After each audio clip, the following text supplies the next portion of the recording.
What's up, fight fans? Mr. Mustache here. We got Chris Weidman taking on Brad Tavares. UFC 292 is like the main prelim bout in a fight where it's pretty amazing just to see the fact that Chris Weidman is going to be walking out again. I know it's a little we're a few days out. It's Wednesday right now, and this is Saturday. But the fact that Chris Weidman is even going to be walking out into a UFC octagon again is a fucking miracle. So let's just celebrate that in its own right, right?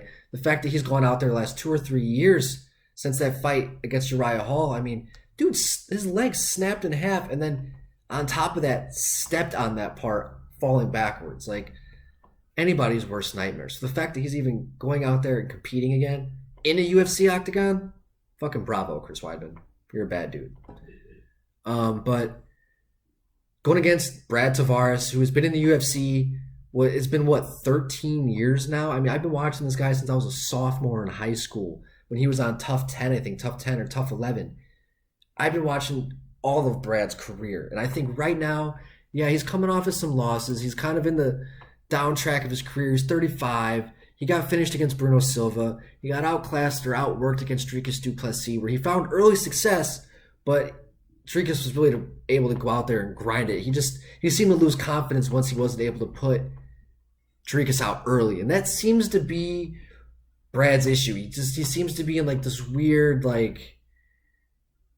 autopilot mode where it's like and I don't know. It's just it doesn't always look the best, you know. But Brad, when he's on, he's fucking fire. And we saw that against Christoph Jocko, Elias Theodorou, time and time again. But most recently, I mean, he's lost 4 of his last 6 since he's fought Stylebender. It just seems that he's somewhat on autopilot. And when he fights these guys who are top 10, top 12 guys, you know, or the guys with real power, you just don't see that elite head movement.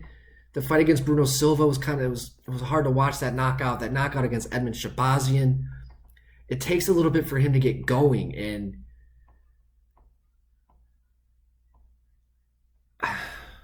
I guess though, going against Chris Weidman, I mean, this is the really good matchup for him to get back in the win column. But if Chris can go out there and make Brad uncomfortable, Chris can really grind out a solid victory against a super tough Brad Tavares and get himself. I don't know what Chris's motivation is, to go out there and go for another title run, or just to prove that he can just do it again at least one last time. I'm not really sure what the motivation is here with this fight, which is kind of hard to make some sort of analysis on it. Because what's Brad's? If Brad loses to Chris, that's not good for his career. Because if you lose to a guy who just took 2 years off after breaking his leg on the first leg,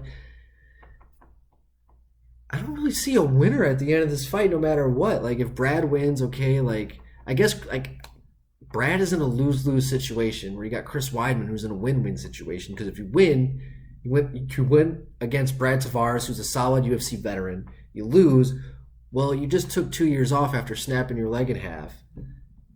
In your late 30s, you're almost 40 years old. So, I mean, Brad's kind of in a lose-lose situation here, just at face value. But I see him going out there and getting the victory. I see Brad he's been active. He's been healthy, what seems to be. He seems to be in really good shape still. Chris is going to be hungry, but there's going to be self-doubt.